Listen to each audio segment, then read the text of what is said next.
Rich from OVO Energy, and I'm here to tell you about the 5 most common issues boilers can have and how a few simple tricks can help you fix them yourself without having to call an engineer.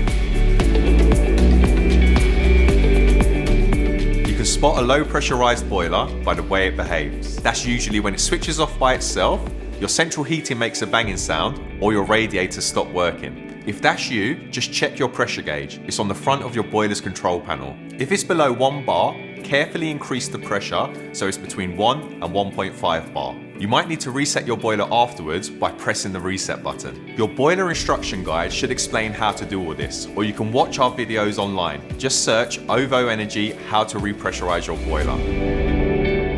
When it's very cold outside, your boiler could have problems firing up. It's because the pipe outside is frozen, and it could even make some gurgling noises. To get it going, you simply put some warm but not boiling hot water on the pipe outside. You can even use a hot water bottle. If your boiler doesn't start when it should, doesn't start at all, or has an error code on the front display, it could be down to your settings. These can change by themselves in a power cut, or if somebody accidentally knocks the panel. Also, if your thermostat is below 21 degrees Celsius, your boiler might not start up. So just turn it up a little. And if your thermostat works on batteries, just check to see if they need replacing.